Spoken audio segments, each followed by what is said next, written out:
the three of us are not hopping in there, swinging around. On occasion, man. I mean, on occasion, every so often, right? Like, you know, but we're not getting up at 4 a.m. the way some of these kids are going ape, you know, like all day, smashing. You know, like you could measure Gorilla Tag's success in the amount of property damage that has been done playing. It's actually a badge of pride. The reviews at the beginning were hilarious. Like, I broke both my hands, and now.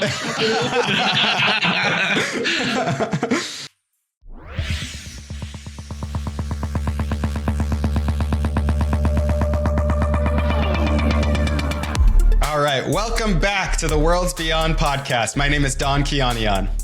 My name is Benjamin Wiener. And I'm Arturo. And this time we're here to talk about what makes a chart-topping VR game. Arturo Perez is here from Kluge Interactive. He's been working real hard over there on creating some really, really captivating experiences for all types of VR platforms, the Meta platform, SteamVR, Apple Vision Pro, the whole kit and caboodle.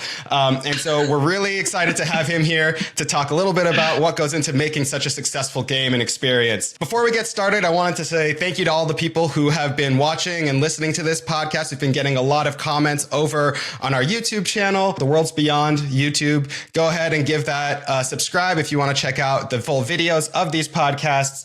We've got folks like Pigeon Number 12, Martin is Running, Super Duper Whooper, Dragon Ninja, and Kaz I Say So. All of them have been leaving some really awesome comments. So thank you guys all for tuning in. And if you guys want to tune in, go and head over to the YouTube and check out these podcasts there. Let's dive into the meat of this podcast episode, what you guys are here for, everything that goes into making a chart-topping VR game. So Arturo, why don't you tell us a little bit about yourself and the work you're doing over at Kluge? Yeah, sure.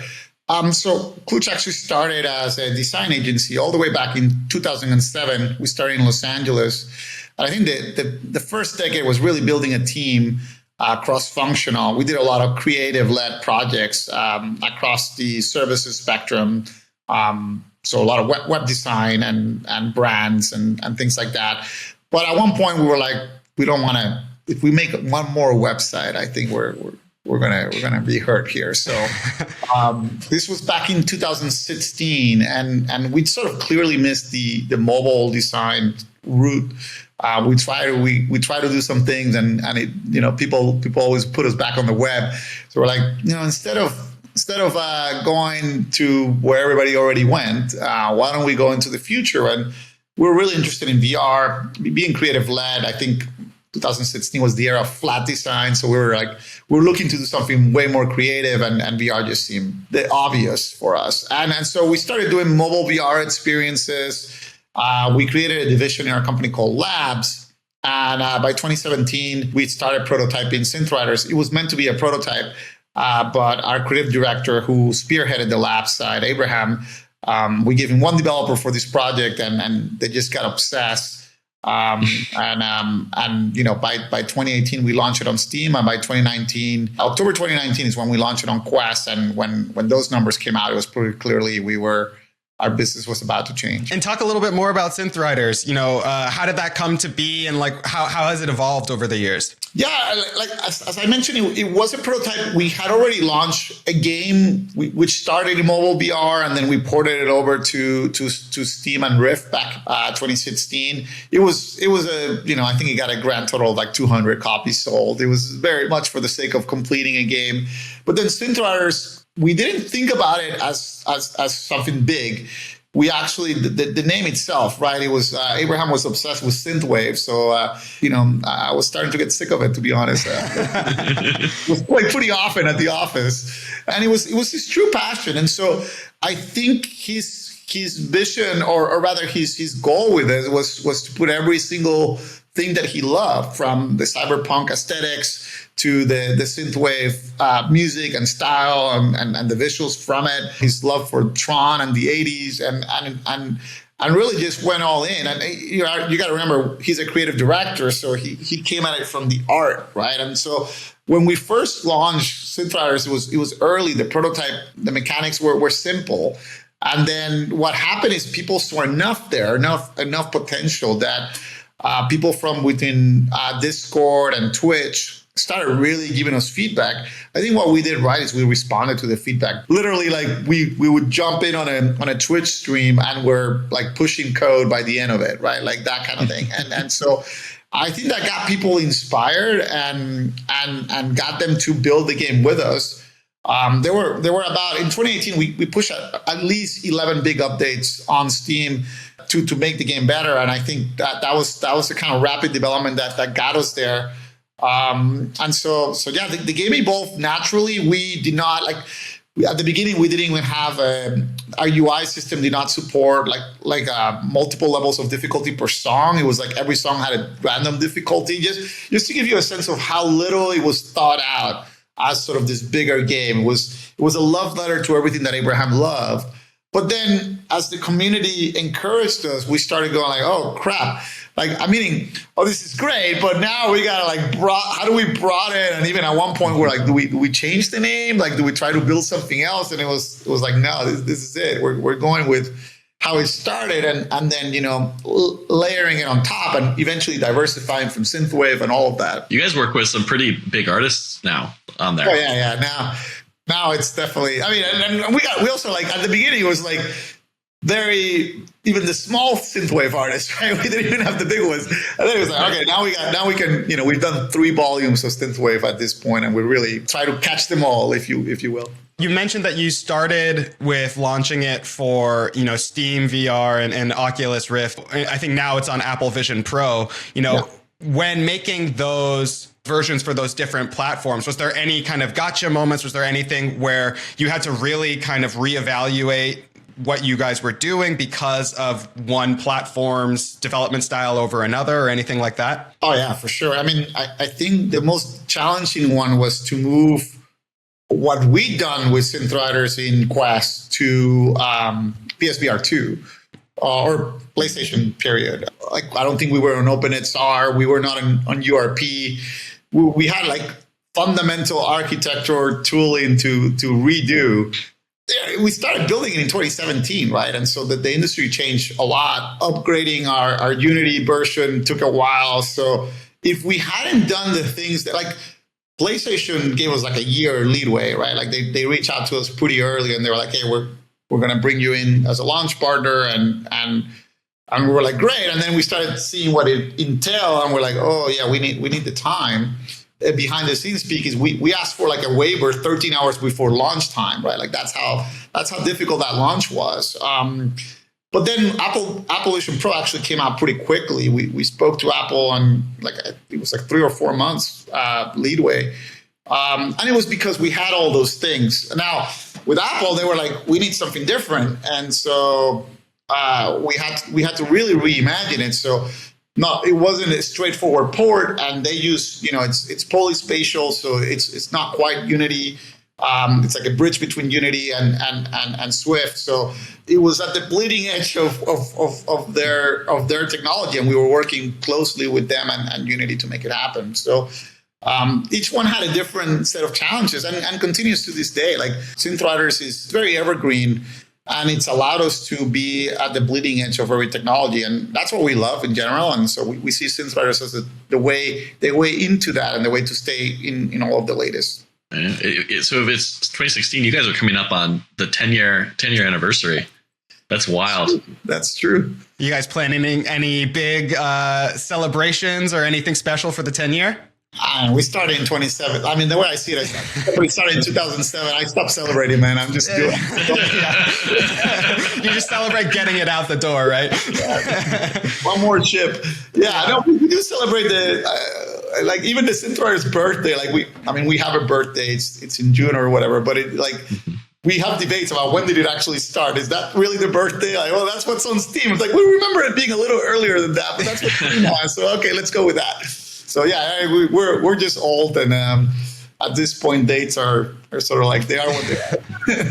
Synth Riders is a very popular game. Did you notice that it was gaining steam or popularity on one platform versus another? Did it blow up on PSVR compared to Apple Vision Pro, for example, or anything along those lines? I think it has a place everywhere for different reasons. One of them being that that are we're in the shadows of the giant Beat Saber, and they are a meta title. Now they are on like for example, they didn't go on PSVR 2 until they weren't a launch title. And so that helped us, and then when they came, we felt it. I don't think they're going to be on Apple Vision Pro, right? So that really helps. I think each one has a different reason, but we've done very well on Quest, and it's where we've done the best because it's been the biggest platform so far. But I think like Meta back then, we were nobodies and we had no reputation in VR. We were like this boutique design agency doing websites, and what Meta liked was that we had a strong community on Steam. So everything kind of helped the next step. Synth Riders has been, like we said, like a huge success that you guys have been working on. But I think one of the newer games that you guys have recently put out, at least for early access, is Final Fury, right? Is there anything that you learned through the development of Synth Riders that you brought into your mind when you were starting out with Final Fury or anything like that? 100%. Well, first of all, I got to say, like, the inside story on this is that we built Synth Riders inspired by games like DDR, and I think Audio Shield was out there back then. Beat Saber did not exist. We're in the middle of the build when Beat Saber comes out. We launched pretty shortly after, and their success was like not our best day, right? Like we're like, oh my gosh, we missed the wave. And ever since then, we felt like we've been in their shadow. Yet the game was built completely independent, and we beat them at a few things, like we beat them at multiplayer and things like that. But we were on this, we think of ourselves as more on the innovator. We didn't look at frameworks, and so it was really important for us to build something that nobody else had done. And so we're really happy. It took us a while, so we're happy that we got to an evergreen space. And it could have been the most logical step would have been to do something else in the music space. And we thought about it, but we really wanted to innovate. And the production took longer in pre-production, took longer in production, harder not to crack. Like we had to learn the genre. Abraham is player number 37 in the ladder of Killer Instinct. So he's hardcore fighting game player. And the people that, the team that we built are all pretty into that genre. And one of the things that we really responded to with Synth Riders is like, wait a minute, we did the opposite there. We've turned that playbook back on, right? And that's why it was important for us to come early access. And the feedback we're getting is that the game has the right foundations. It's promising. It's sort of responding to its promise of Street Fighter for VR. It's still not there in the depth of the combat and the feature set, but the foundations are there and it's working, and we see the fun, and we're like, okay, that's all we need, because now we can iterate and we know we can do that. Like the hardest thing has been done. And so we're very encouraged and very excited about what's coming with it. I remember playing a really early build of it, and I am not good at fighting games. Super Smash Bros is probably my level, and I'm like a casual good at that. But like anything with like combos and stuff, I'm terrible at. And I remember a really early build of it. There were like a lot of like motion-based combos. It was like very, very physical, and it was honestly like really difficult. And I could tell by playing it, I was like, wow, somebody who really likes fighting games will probably really like this game and be good at it, but not me. But the newer build is so much more approachable. It just like, it makes a lot more sense. It's a lot more fluid, and you can really tell, just like the design philosophy shift between those two builds. And, that's not something that everybody gets to see. But, when you do see it, you're like, wow, it really makes a difference in like how approachable this is to a mass audience versus something really niche. Yeah, no, that's thank you for for seeing that, and I'm totally open about that. We actually have blog posts where we speak about this. We did sort of in our seal for representing the genre. We also representing the genre in a medium where it doesn't exist. There's no heuristics. There's no patterns we follow. So we had to figure this out on our own. And I do think we went for the overcomplication. And we all kind of felt it. Our developers they had played it so much, they kind of almost didn't know anymore. But we brought a game designer to help us out from the outside, and he's like telling us exactly what we all knew.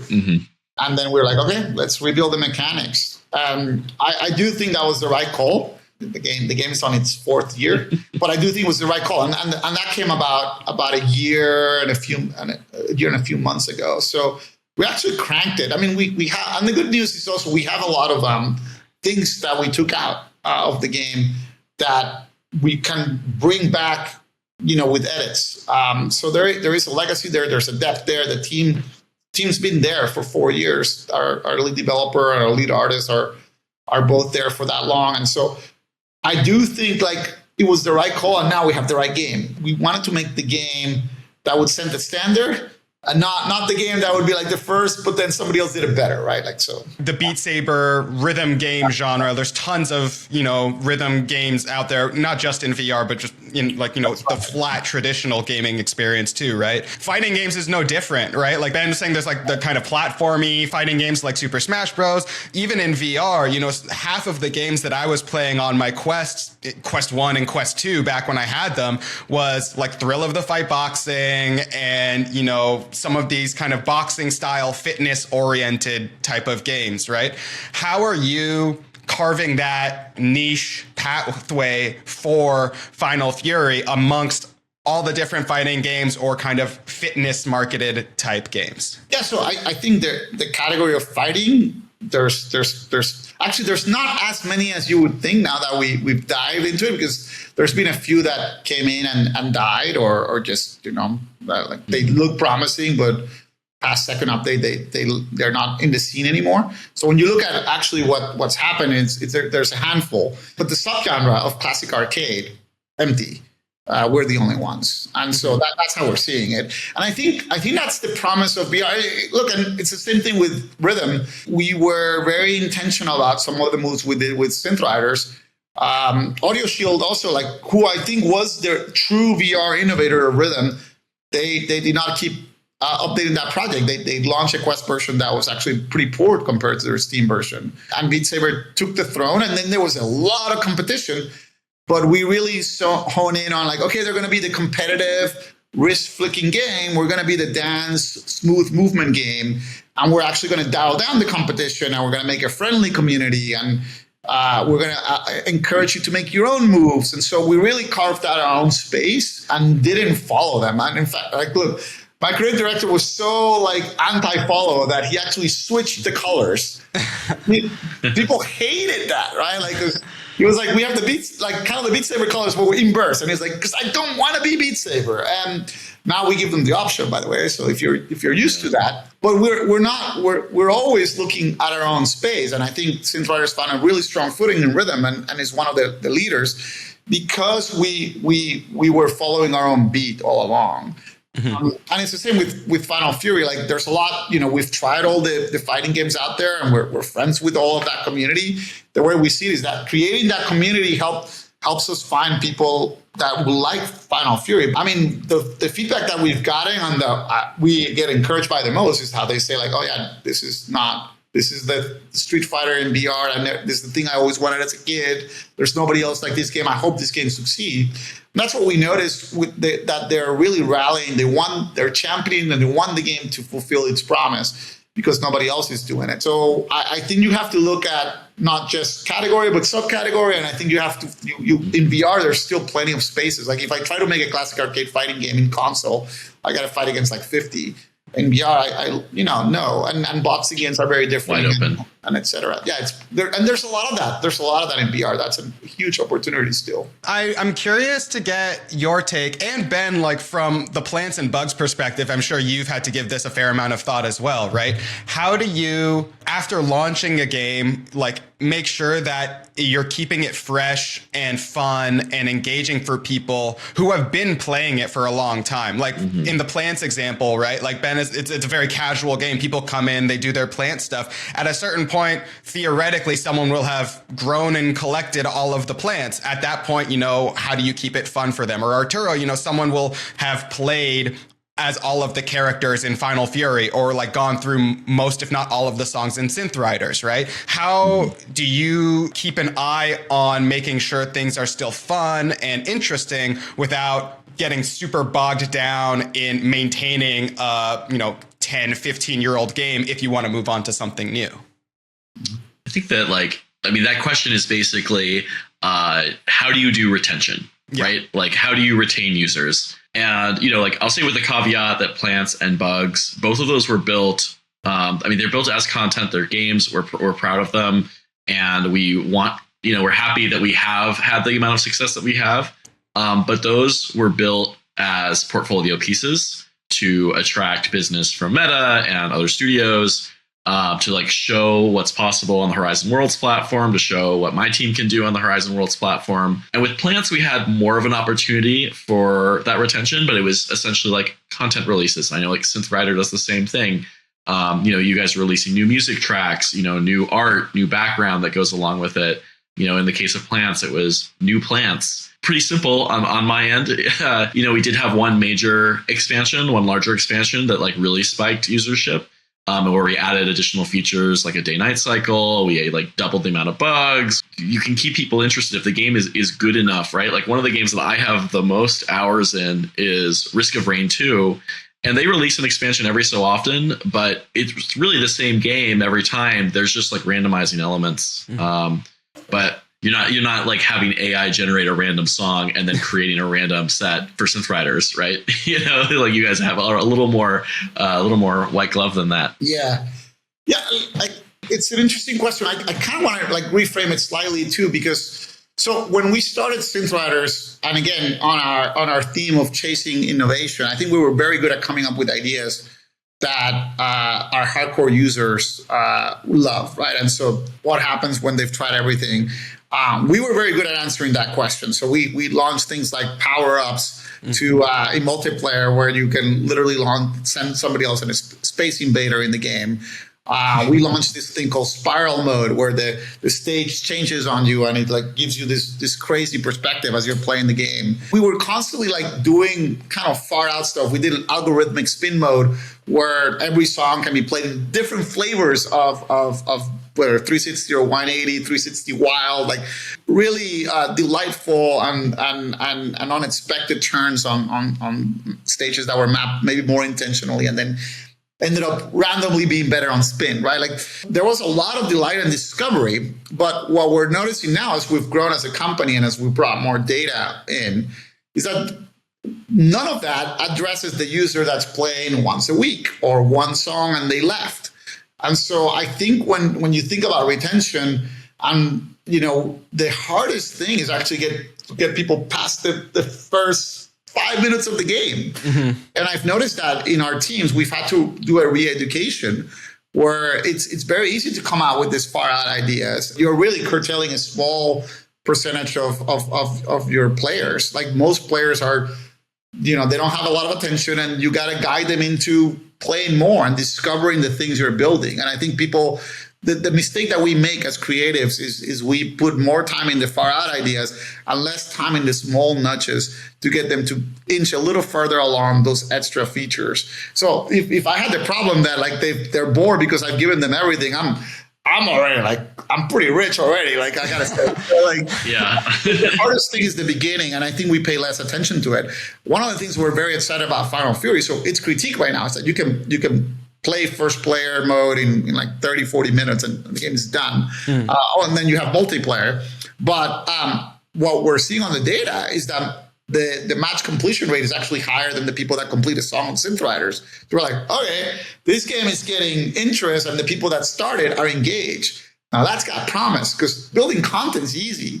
Getting those first few minutes of something that keep you engaged that long, that's what's difficult. So focus on those first few minutes of your experience. And, we have another game right now that we're the framing is more, get those first 5 minutes going, and then we'll see if we do more. What are you doing to promote them, if anything? Are you guys doing any sort of community, user generated content on social media or anything along those lines? Have you found anything to be particularly successful in driving people towards your games? Yeah, absolutely. And, the Quest store in particular, big subject if we talk broadly, but speaking specifically to the Quest, it's something that's changed quite a bit. It went open store just last year. And before that, we were one of the anointed, the curated titles. And honestly, we did a lot in terms of PR and social and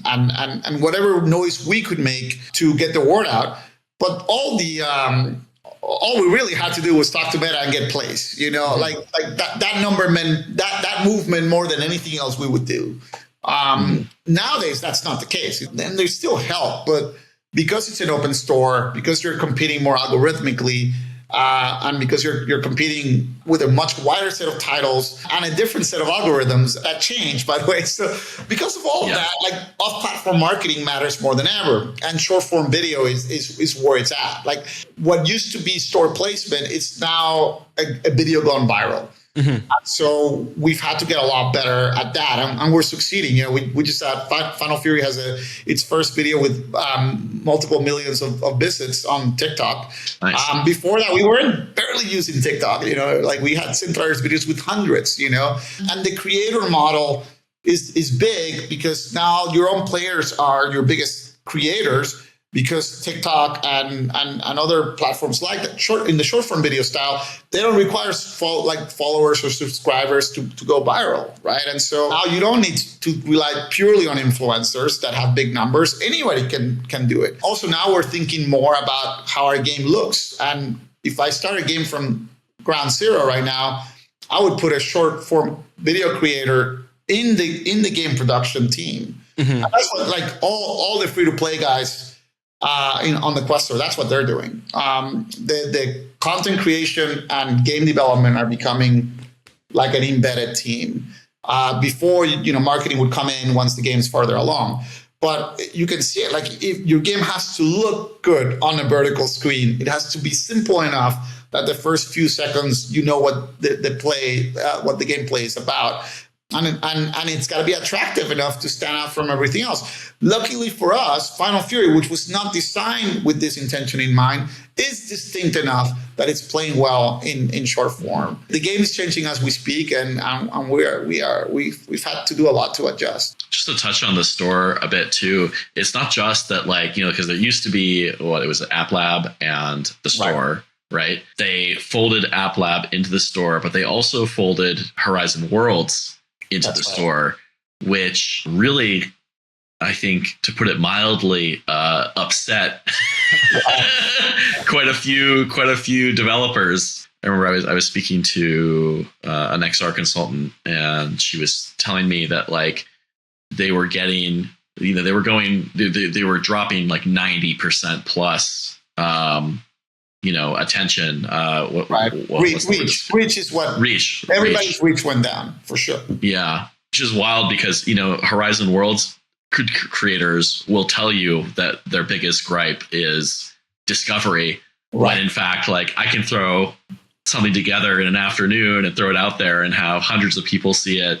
Meanwhile, if you go on the Steam forums or if you go on Reddit for developers, they're so excited. I got 100 people to look at my game, to wish list, not play, wish list. So it's so different. I think they're working on it as well. There was also a lot of gripe around search, and I remember a tweet from I think it was Ryan from Golf Plus, right? And saying I type golf and my game is not even on the top 4 search results, and I'm the highest rated and a low rated one. But then, he was big enough, and I think it was Boss directly who responded that was Fitz, or it was Mark Rathkin, I think, from Meta. Yeah. But they fixed it right away, is the point, which is good. I mean, we need to see more of that, right? Right. I think Meta is not shy of changes, and there's a lot of rapid development going on their end. I'm all good with that as long as it keeps improving. So I do think that what was happening in that time. I was hearing it from App Lab developers, and I say pre-Connect days, pre-open store days. Mm-hmm. The App Lab teams were very frustrated that there were good games, and I'm speaking about developers, not Meta. Mm-hmm. That were not having access to the store. And what was happening was developers like us were sort of the ones getting them in. But, you had Gorilla Tech comes from App Lab, Gym Class comes from App Lab. There's quite a few games came from App Lab. The social VR revolution comes from App Lab, VR chat aside. I think that was a wake-up call, and I think Meta realized that, and they launched, they opened the store, and there was something just about that. But then it went the other way, right? It went from Right. the most curation in the industry to no curation at all. I think we're still seeing the iteration from that. My guess is that there'll be something in the middle, which is where we need to end up. I always saw Denny Unger from Cloudhead. He used to say, but back when Meta was purely curated, Steam was very open, and he said, we need the middle, right? Like Meta does a great job curation. Like, you know, we've talked to all the other platforms that are competing with them, and they would always ask us like about Quest curation, and they would always, I think all they did was look at the Quest curation, and that's who they contacted, right? So Meta did a great job at that. I think it was excellent. Even if they missed some, right? They eventually ended up in the store. To just open it up, and you know, we had the Scar Ghost guy. He did a cube which got featured early on in the open store days. It's like, okay, now we're like, that's too not curated at all, right? So we got to meet somewhere in the middle. I hope they're on their way to that. I hope they listen to, you know, I know that there are loud voices in that regard. I'm in a position where we're also doing Horizon Worlds games, so I'm not that upset. I'm just looking at the balance. Yeah, for me, it just feels like, you know, a good first step would be getting the search function to work properly. You know, like the Golf Plus is a great example of that. You know, our mutual friend Eugene Amorgol has a game called Thieves and Warlocks, and I typed in Thieves and Warlocks, no search results. Turns out that I typed out and instead of using an ampersand. Yeah, so of course, first nothing. mistake. Yeah. My first mistake, assuming that the search could contextualize that and bring up at least something. That's on me. We're not there yet. Yeah. Yeah, I should have typed in the Dewey Decimal designation. Sorry, their search does need to improve, and there's a bunch of stuff. I'm just so like it's all iterative, right? And we know it from our games, so I'm hoping that that's all that's happening to the store, and we'll see a better store soon. 100%. Ben, on our last episode with Amorgol, you mentioned the Suitcase Scramble game that you kind of whipped together, and in what was it, like half a day or something, and then it got a ton of traction on the, you know, the Horizon Worlds, you know, store, and you got a lot of visits. Well, it got a lot of traction from Meta employees. Oh, okay.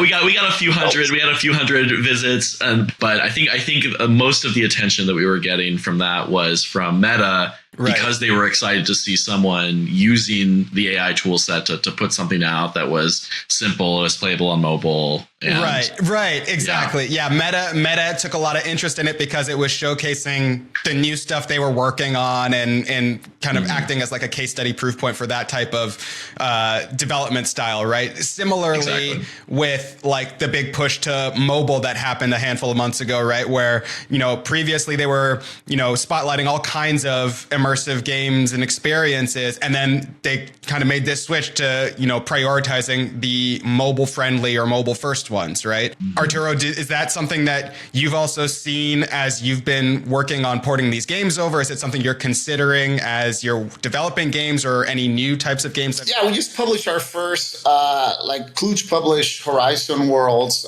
Chicken Tack, and it is a mobile first experience. You know, and we're working on more. It's a very interesting space to build for both. And we used to have this term internally called cross screens, which was this idea of building for both. But now we're going into this mobile first territory, right? And the nuance there is deprioritizing VR or thinking of them very differently. And I think that's one thing that we're realizing is that some of this stuff it's not like you just do a slightly different version. It's like you got to really change the mechanic to work on one versus the other. I think it's very interesting. I don't know where it's going, and it's also built on a framework that was built for VR, right? And you see that, right? Like we still don't have vertical view on mobile Horizon Worlds, and I'm sure that their roadmap is being prioritized to serve the mobile priority. And we'll see the results of that. But because it has a VR backbone, maybe it does come to a balance, right? And we're in that transition stage. A lot of people give crap to Horizon Worlds, but the perspective is that Roblox was basically behind the scenes for like 14 years. So this is not an easy thing to build. Just like, I'm just building a UGC platform here. This is a very complex thing. But I think one of the advantages Meta has is coming late into it, or post Fortnite and Roblox, is that you are able to build something that's built, like started in VR and now moves to mobile, versus the other guys have to do the other way around, and maybe like now they're pushing AI, and so they're they can bring that more natively into the system. So I think there's something interesting brewing, and we've been working on Horizon World since 2021, and at first we were like working in the headset, and so things have advanced quite a bit. I think the story of progress is not often told, but there's huge amounts of progress, and now the kind of games that we can make compared to where we started just 3-4 years ago is huge change. So we're in the early days of mobile. I think we're going to see quick progress. And I'll say that as someone who was in the closed beta before they really were dumping money into it, before they were releasing it. And I've seen over the last 5 years, and as someone who's been very up to date on like the technical releases and all of that, in the beginning, we were getting new tools every week, every other week. Things were getting pushed out fast. And then a few years ago, it really started to slow down. We were maybe getting a new feature every month, every other month, so on and so forth. But I've noticed really recently, they've just started going, like full speed again. And we're starting to see, particularly now that TypeScript integration is here, particularly now that they are sort of like doing this mobile shift, we're getting things like, like camera controls, which are huge. I mean, like that makes such a huge difference. Like custom UI functionality is getting better and better and better. And I think that Jabu Jabu, which I believe was an Albion game, that is like really one of the first games that like really feels like a mobile game on the platform. Yeah. But, there are more coming. And as people figure out how to do side scrollers, people figure out how to like completely eliminate the use of the avatar entirely. One of the things about Meta and their sort of family of apps is that they have this avatar that you see on Instagram, you see it on Facebook, you see it in Horizon Worlds. And part of the magic of Horizon Worlds in the VR space is how embodied you feel, and how like your avatar is really important, and how it moves and speed and jumps, and like all of that has to feel really, really important because you're in this this sort of digital space. On mobile, it doesn't matter. It's nice to show the avatar every once in a while because like it's still player expression, but embodiment takes a back seat to stuff like, is the UI really snappy and fun and bright? Like, I don't want to run across the map to go to the shop and then run back to go to the game and then run over here to change my clothes. Wow. That's not how mobile games are designed. Yeah. And if you look at the modern mobile market, it's literally a UI, and at the top you have different tabs, and you click a button and you're in the arena. Mm-hmm. You click a button and you're at the shop. You click a button and you're at your daily tasks. It's all right there. And I think that's something that a lot of Horizon developers are still implementing, and the platform is growing to accommodate that sort of functionality. And just to zoom out on that a little bit, like the platform's evolving, the content's evolving, and the teams behind it are also evolving. Like we had to hire the last 2 years, we've hired, like we were doing XR only.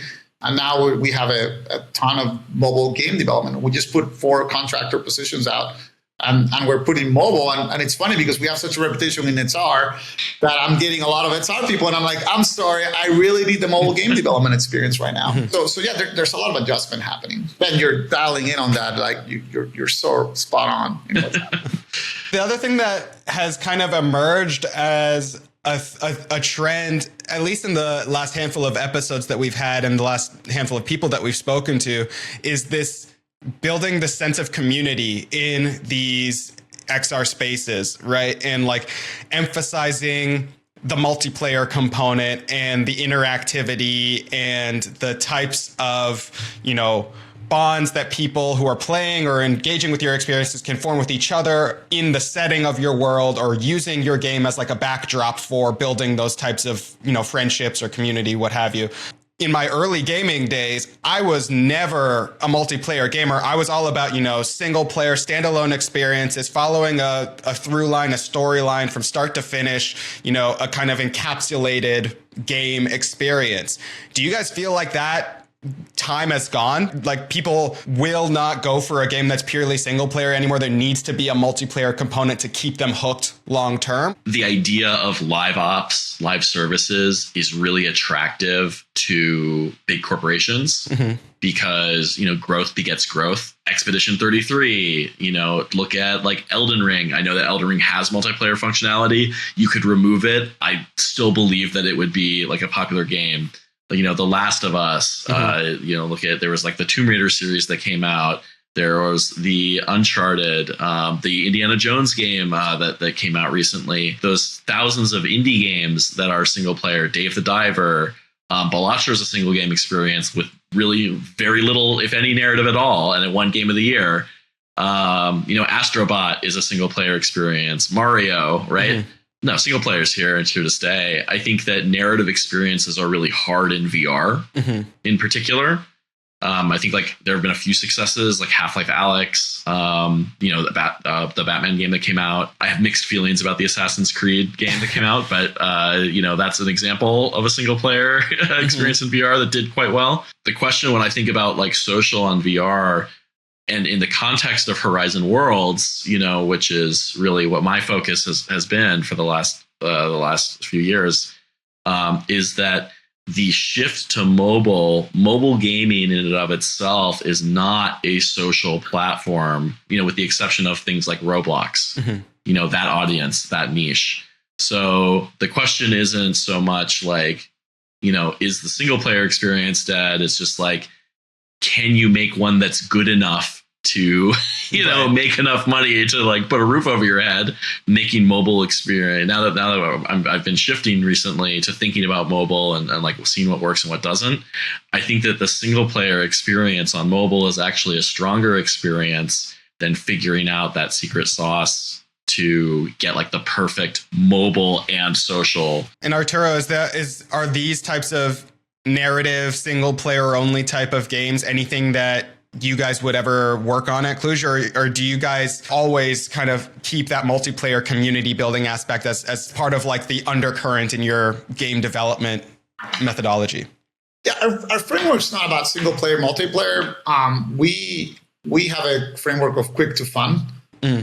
So we like, players come to play games for 20 minutes a day. That's our ideal. That's Synth Riders, that's Final Fury.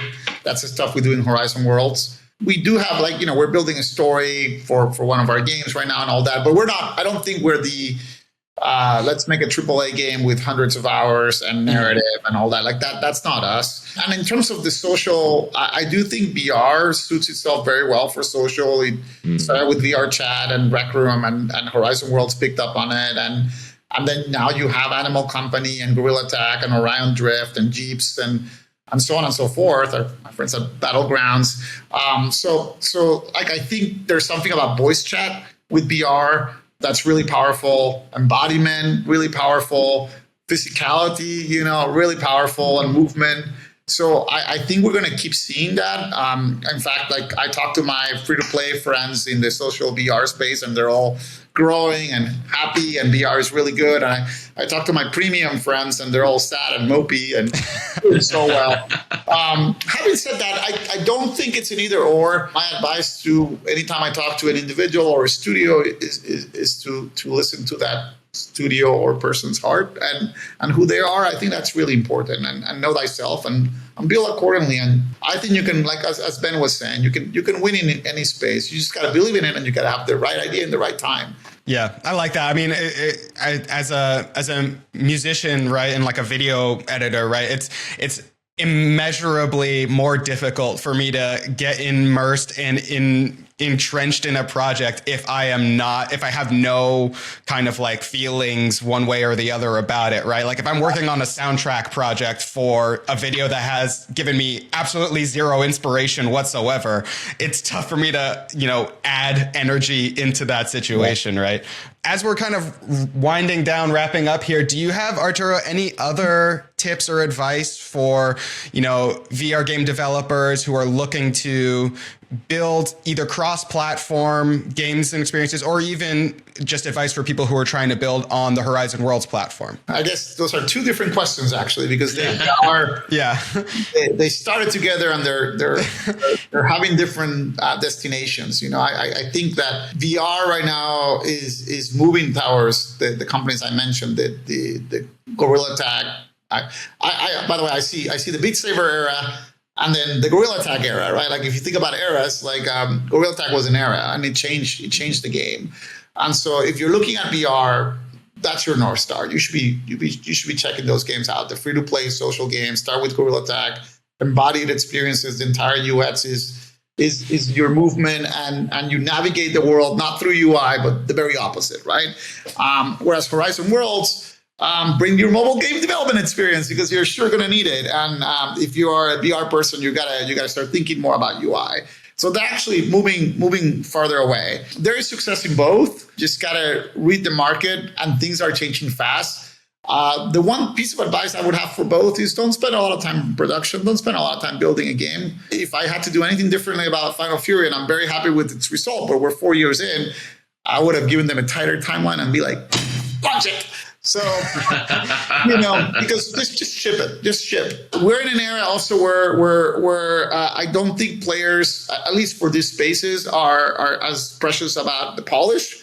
Gorilla Tag definitely proved that, and there's still very successful games that are just taking the Gorilla Tag Gorilla and putting it in their games. So focus on the mechanic, focus on the fun, focus on the feel, less about the polish, and ship it as soon as possible. Anyone who's listening should definitely check out Synth Riders, definitely check out Final Fury. Any other games or experiences in the works or that you want to point people towards? Chicken Tag, please. Tag.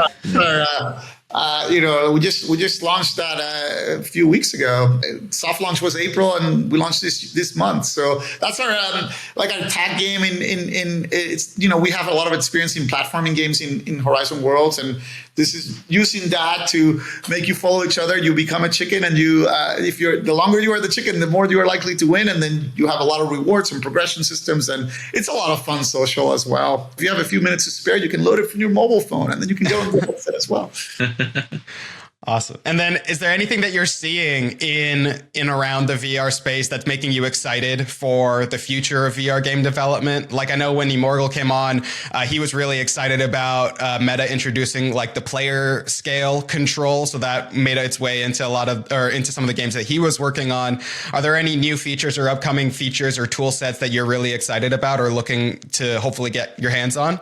Oh yeah. Well, I mean, I'm looking at Orion and the new glasses from Android. I think we're in a really interesting space where I'm wearing my Meta Ray-Bans here, and I'm excited about what's happening in Connect. The rumors about the HUD coming in. The HUD was already announced, or monocular HUD was already announced for the Android glasses.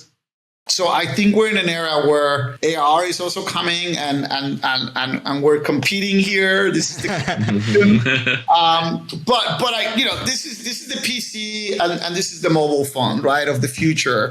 Right, like for a while this was the growth, but I mean you notice there's all this talk about VR going away, VR is dead, like blah blah blah. But Quest is still around, Apple Vision Pro is still around, and Google just released with Samsung Project Muon is about to launch. So I don't think it's going away. Like that's the PC, but right now there's momentum going into the AR side, and I'm just following the ball. It's moving fast, and I just want to make fun games in all of it. I think there's an intersection between UGC, AR, and VR, and we're at like Ben and I are in the eye of the storm. Horizon World's the perfect vehicle. Meta is trying to read those tea leaves. There's no oracle here. I think it's a market technology relationship with content, and we're all just trying to make it happen. So I'm very zoomed out on it. I'm not like, it's not one feature. It's just like the space. It's very exciting.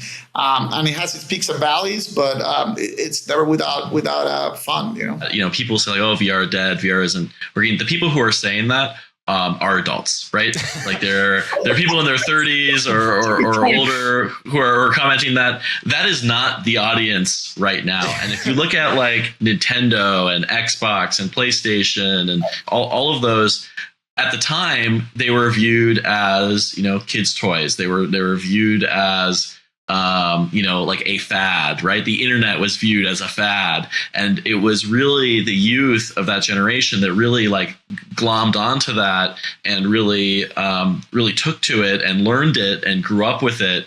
And when they grew up, they got systems for their kids, and when their kids grew up, they got systems for their kids. And now it's almost ubiquitous to have some sort of game console in your household, whether it's a Nintendo or a PlayStation or X, like whatever you grew up with, that's what you have. There are people who are PC gamers, but it's very much more recognized as sort of just a hobby in the way that like sports is a hobby, or running, or chess, or whatever. The people who are playing Gorilla Tag are not, like the three of us are not hopping in there, swinging around. I mean, on occasion, man. On occasion, every so often, right? Like, but we're not getting up at 4 a.m. the way some of these kids are going ape, like all day, smashing.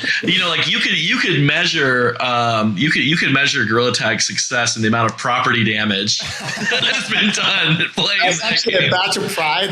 The reviews at the beginning were hilarious. Like, I broke both my hands, and now.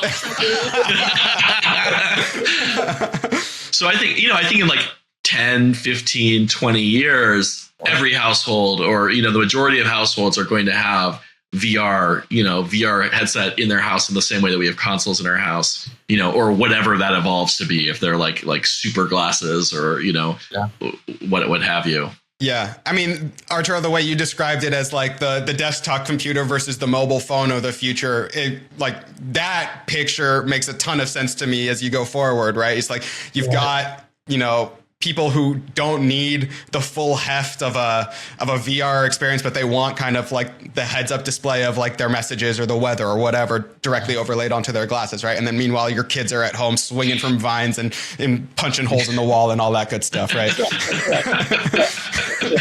And there'll be experiences for both, like Synth Riders. We're planning to be everywhere. Yeah, you have your glasses on and you can see your kid punching a hole in the wall as they're at home punching holes in the wall. Yeah, I like it. Oh, God. I like it. That's my next game, actually. Hole Puncher VR. Boom! There we go. Yeah. Suitcase scramble, hole puncher, the whole thing. Yeah. We're like that category already. I'm sorry. Yeah. Awesome. Well, Arturo, thank you so much for taking the time to talk with us. I really enjoyed it. We've got a lot of great info from you, and anywhere you want to point people towards. I know we talked about some of your experiences, but any social media handles that you want people to tune into to follow some of the work you're doing? Yeah, we just released the handle Kluge Games. I think it's available on TikTok and on Instagram. And that's where we're planning to show the full suite of our games. For a long time, our game was mainly Synth Riders, but this month we launched 2. We launched Final Fury and we launched Chicken Tag, and so more to come. So yes, Kluge Games, check us out on social. Awesome.